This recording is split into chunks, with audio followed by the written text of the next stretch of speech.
The year we loved each other most, Julian built me a 100-meter tower downtown. Whenever some woman tried to get close to him, he would tie her to the top of that tower and torment her, just to prove his loyalty to me. He spoiled me into the most dazzling bloom in Eastbrook, and everyday lovers from everywhere flew in to make wishes beneath the tower, praying they would never part. Then, overnight, the tower was demolished and replaced by a fairy tale amusement park. I rushed over like a madwoman, demanding an explanation, only to see Julian, sweat-slicked, pressing against the very woman he once scorned and trussed up on the tower. Back then I chased Rory only because she was new and exciting, and her face happened to match my fantasy, he said. Ridiculous that she thought it was real love. He stared at Brielle with near reverence. Brielle is younger, prettier, so what if I crown her my fairy tale princess? I stood among the rubble of the tower, every inch of my world ash-gray. So the globe-trotting romance that had mesmerized the planet was nothing more than a bored tycoon toying with life, and my one-sided devotion. If that was the case, with a heart as cold as cinders I dialed a number I hadn't touched in years. Our bet from 10 years ago, I lost completely. In 7 days, I'll marry you. By the time I reached the mansion I was soaked through. On the sofa lay a battered old umbrella. 12 years ago Julian had been abroad. When he heard I was trapped at the foot of a mountain in a storm, he abandoned a $10 billion deal, flew his helicopter straight back, just to hold that umbrella over me. Yet 2 hours ago he had ordered me to walk from the amusement park back to the Sterling estate in the pouring rain, because I'd made his darling cry. I dried my hair with a mirthless laugh and hurled the umbrella, kept all these years, into the trash. When I looked up, every object screamed of him, plush carpets swallowing the floors, framed couple shots blanketing the walls, his and hers gadgets cluttering every room. Even the silk pajamas clinging to my skin were gifts from him. He used to say he loved owning every inch of me, inside and out. But once he had forced his way into my life, he tossed me aside without a second thought. He took every bit of favor that once belonged solely to me and lavished it on someone else. My face was bloodless as I stared at the cold dinner on the table. Finally I couldn't stop myself from calling Julian. It's our 10th anniversary, are you? I won't be home tonight. Took forever to calm the girl down. I need to buy her a mansion to make it up to her. There's a $1 billion check on the nightstand, your anniversary gift. The line clicked dead. When I called back I discovered he had blocked me. His impatience could not have been clearer. Once upon a time Julian's circle had been so clean there wasn't even a female assistant. To prove his devotion he tied every woman who approached him to the top of Aurora without mercy. Brielle herself had been one of them. Back then she lay nearly naked across his desk, and all he said, coldly, was, "Escort her to the tower top." But at some point he started mentioning Brielle more and more, his expression growing softer. Anxiety gnawed at me. I threw tantrums again and again. At first he humored me, even knelt and crawled 3 days in public just to coax a smile. Later, though, he brought Brielle home without batting an eye. He told me irritably, "Aurora, don't you get it? I chased you because you happened to fit my fantasy. Now Brielle is younger and fits better, why wouldn't I lose interest?" I cried myself into the ICU, yet still refused to believe our headline romance was false. So I swallowed every humiliation, day and night waiting for him to turn around. I told myself that no matter how he played, I was the one he truly loved. After all, there was only one Aurora in the world. But 2 months ago, for Brielle, Julian tore my tower down. I watched him wander the fairy tale kingdom with her, utterly besotted. The thrill on his face was identical to when he had chased me. That moment I finally understood. Julian had never loved me. As he said, I was stimulation, novelty, a conquest. Everything except love. He had always been crystal clear, only I swallowed those cost-free sweet nothings whole, slicing away every escape route I had. I opened my phone and saw the #1 trending hashtag. Hashtag Dynasty Love Shattered. Sterling Group CEO loses interest, 100-meter tower reduced to rubble. Below it netizens commented like crazy. Knew it, what kind of love can survive that level of money? CEO Sterling's chase was so over the top, now he dumps her like trash. LOL, Aurora used to spam 800 Insta stories a day, now she must be sick watching him spoil someone else. If I were her, I'd die of shame. How long till the divorce papers? Tears spilled down my cheeks. With shaking fingers, I made a call. Our bet from 10 years ago, still good? I lost. Come get me in 7 days. On the other end, Theodore caught his breath. Then, voice low and fiercely glad, he answered, "Deal, Aurora. The bet stands forever. Turn around, I'll be right here. 7 days.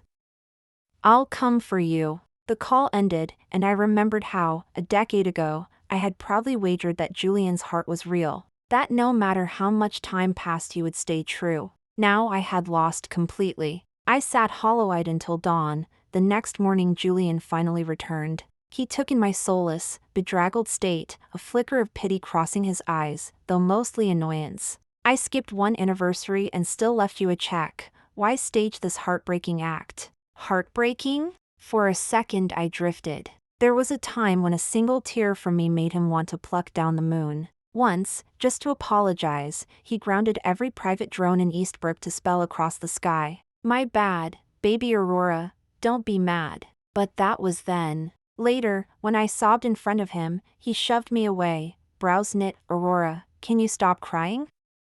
I've given you the life of a queen, so I cheat, big deal. Every man in our circle does it. I thought you were sweet and sensible, turns out you're just hysterical." The night my only weapon, tears, lost its power. I knew we could never go back. Julian glanced at the check on the nightstand and frowned. "Not enough?" He added a zero with a flourish, then stuffed the check into the cup of my bra, the same way he once dismissed every other woman. "Is that enough? Can we drop the drama now?" After that insulting little spectacle, Julian simply brushed me off. "Tomorrow I'm staging a public love declaration for Brielle. I gave you the full treatment when I chased you, now she gets the same." My heart stuttered, pain prickling every inch of it. Back then I'd told him I loved glittering stars. So Julian bought an entire star-shaped diamond cluster and had the star-shaped diamond set into the pinnacle of the tower. Below me the city had roared, the world wrapped in silver mist. In front of me stood a boy whose whole heart seemed to hold only me. "Aurora, you're my moon. Meeting you feels like winter melting and the galaxy staying forever bright." In that instant my heart had lurched, sure I was his entire universe. Now I finally understood. That breathtaking confession had been nothing but a challenging game for Julian. Chasing Brielle felt even more thrilling, so he kicked aside the obstacle, me, and prepared to replay the past scene for scene. "Do whatever you want, why tell me?" I rasped. "Because you have to be there," Julian answered coolly, and walked away. I didn't grasp what he meant until the next evening's Sterling Gala. The entire building had been transformed into a Western European castle. Every server and guest was dressed as a fairy tale character. And Julian, normally the most austere dresser, stood in a prince's coat, gazing adoringly at Brielle in a princess gown. "Brielle, you'll always be my little princess.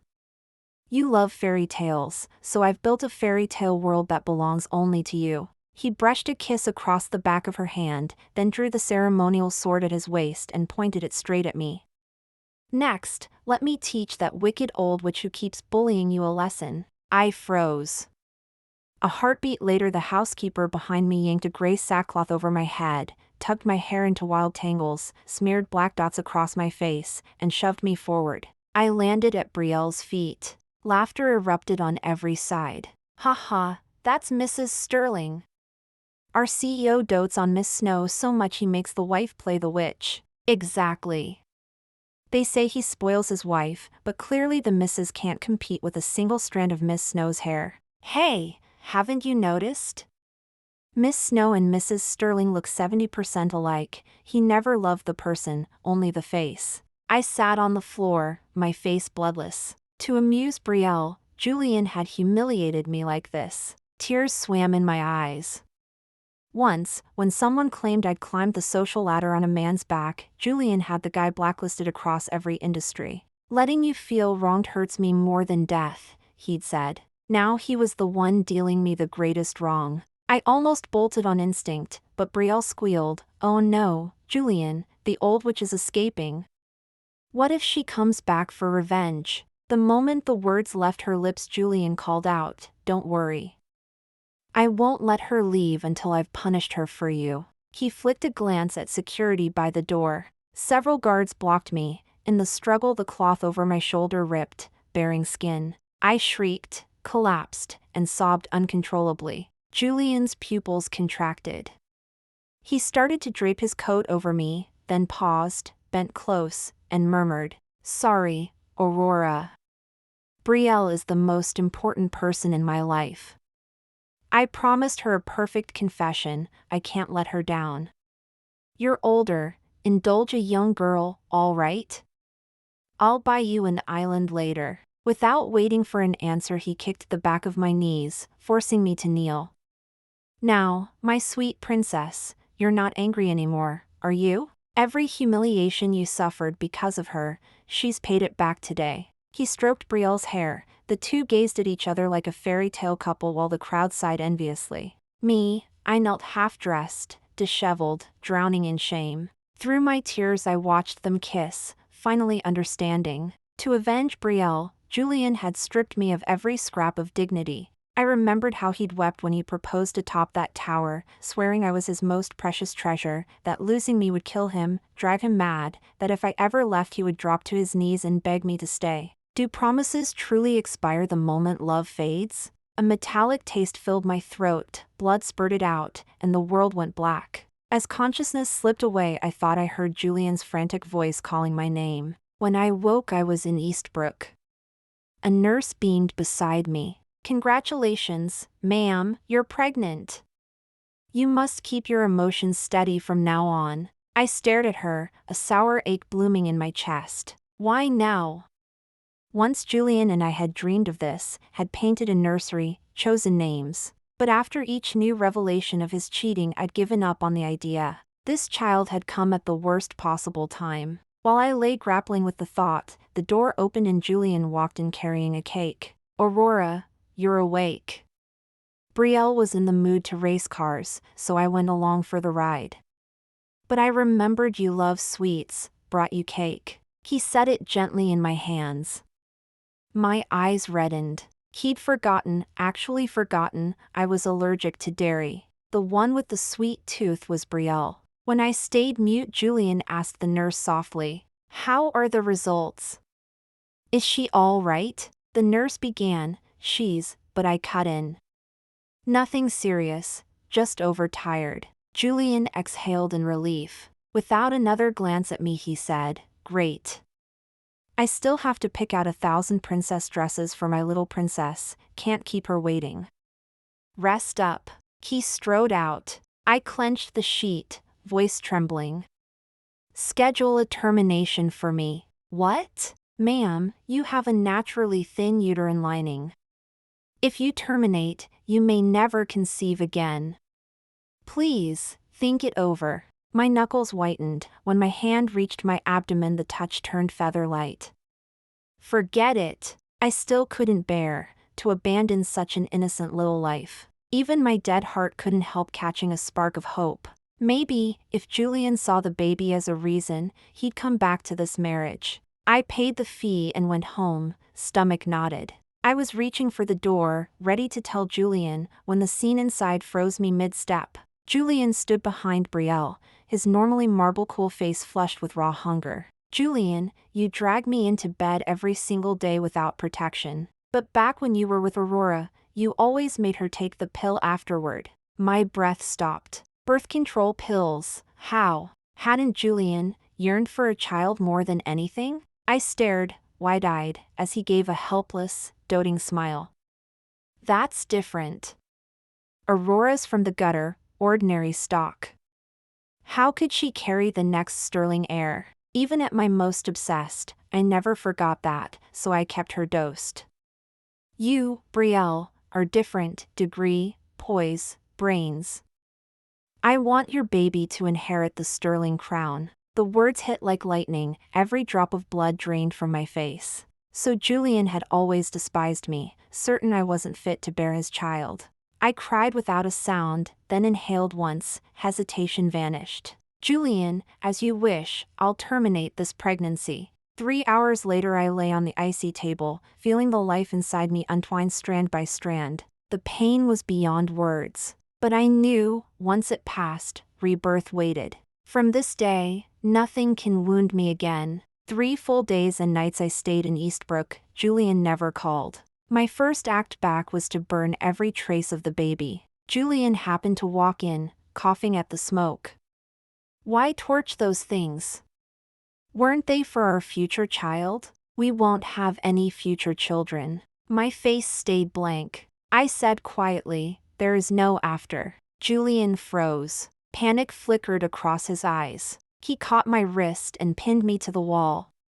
Aurora, stop the crazy talk. I know you've been hurt, but you're the only Mrs. Sterling, always will be. Even without love, I have duty. I won't just toss you aside. Duty? If he felt any, how could he trash every promise? I laughed bitterly and wrenched free. Before I could speak, his assistant sprinted in, pale. Mr. Sterling!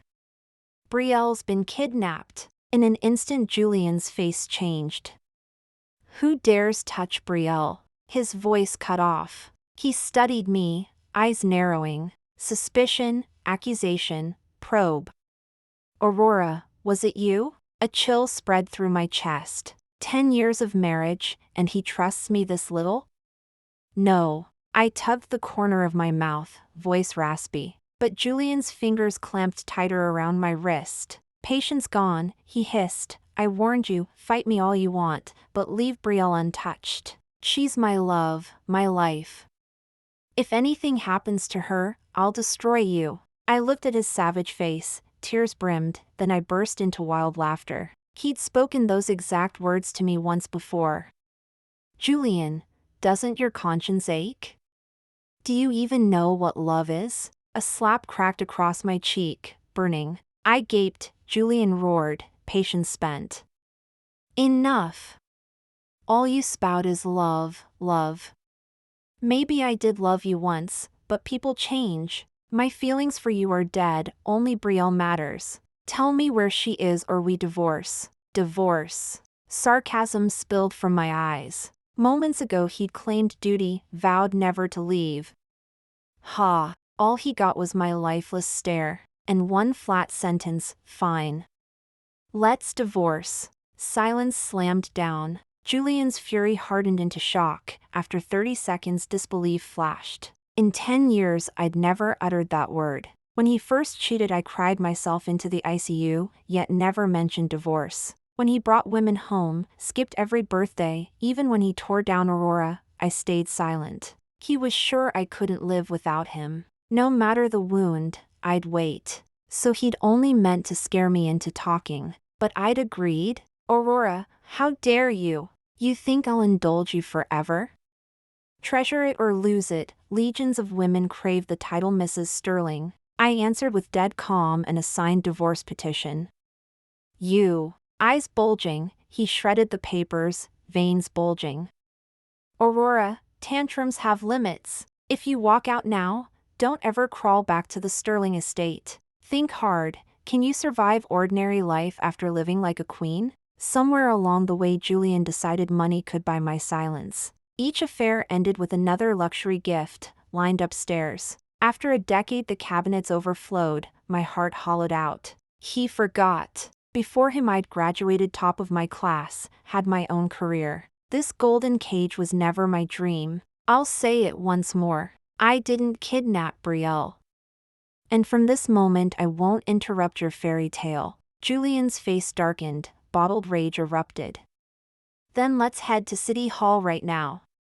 Aurora, don't you dare regret this. With that, he shoved me into the car without a second thought. I glanced at the passenger seat headrest embroidered in bubblegum pink, Princess Brielle's throne, and realized, startled, that I didn't feel even a twinge of pain anymore. Only relief. When I signed the divorce papers in one clean stroke, not a second of hesitation, Julian's face darkened as if it might drip black ink. For no reason at all, he felt a hollow open in his chest. Yet the emptiness was quickly crowded out by hot anger. Aurora, during the 30-day cooling-off period I want you to think, really think, about what you've done. Once I find Brielle, I'll make sure you learn a lesson you won't forget." Finished, Julian spun away, every line of his back ice cold. Even now he was convinced this was just a tantrum, that I never intended to leave him for good.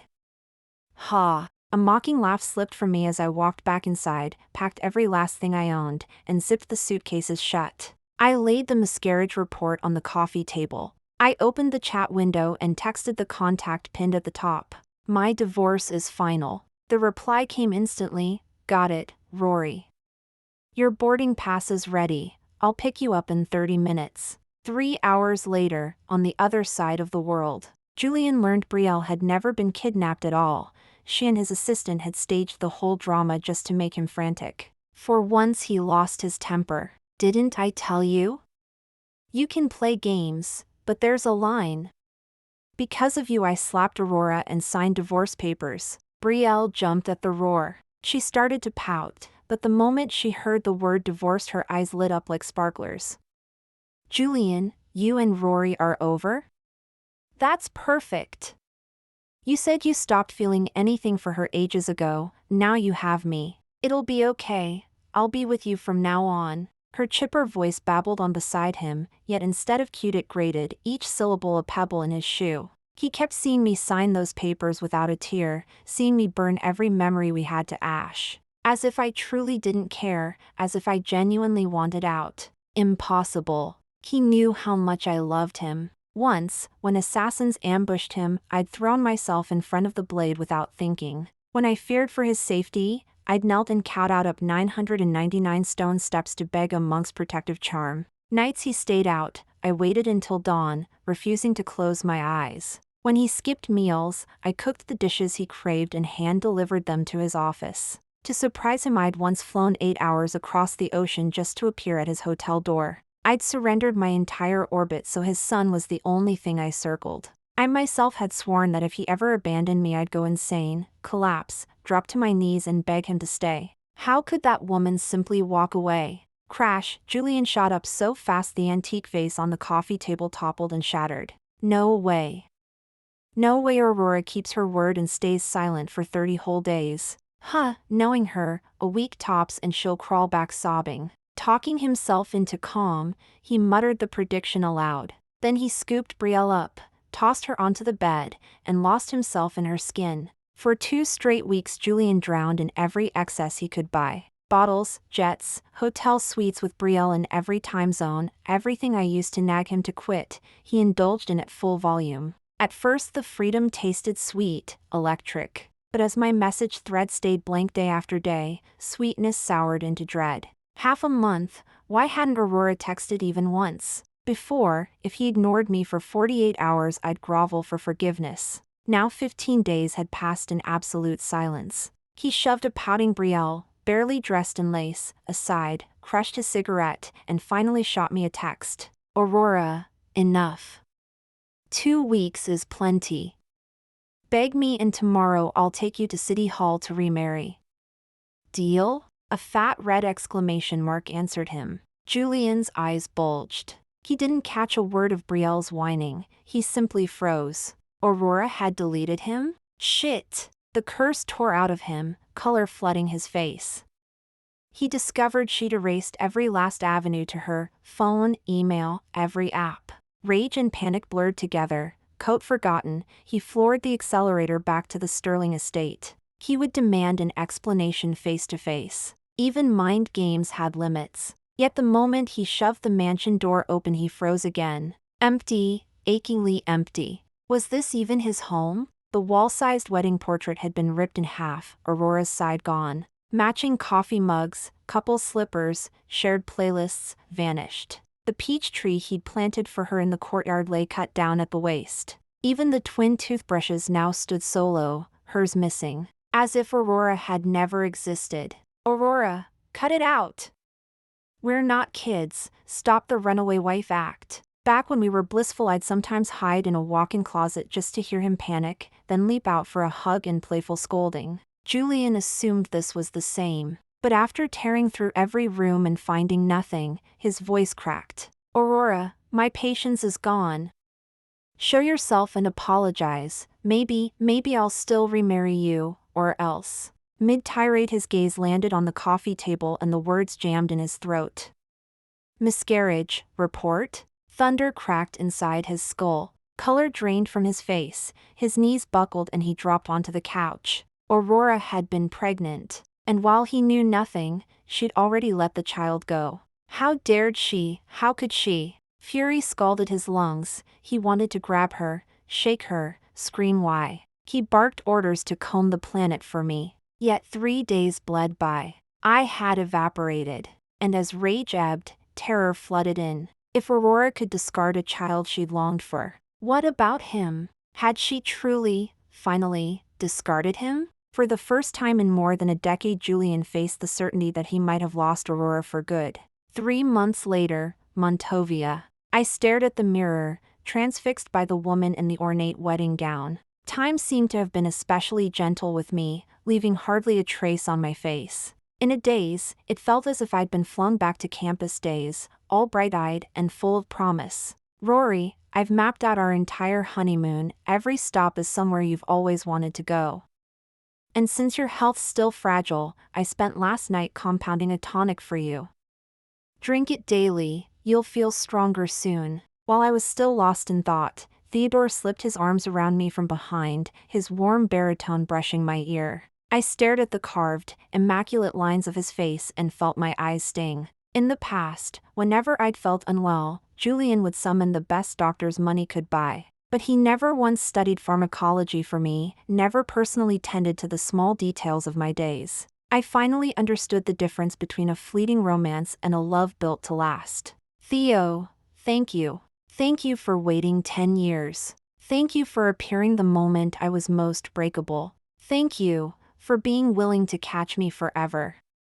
Between us, thanks is a stranger. Still, I have to thank Julian for giving you back to me. Theodore held my gaze the same way he had a decade ago when he swore he'd love me and wait for me forever. My heart swayed. Together we moved through the ritual of the ceremony, step after measured step. But the instant we reached the ring exchange, the doors of St. Mary's burst open with a violent shove. A hoarse, frantic voice rang out. Rory, you're mine.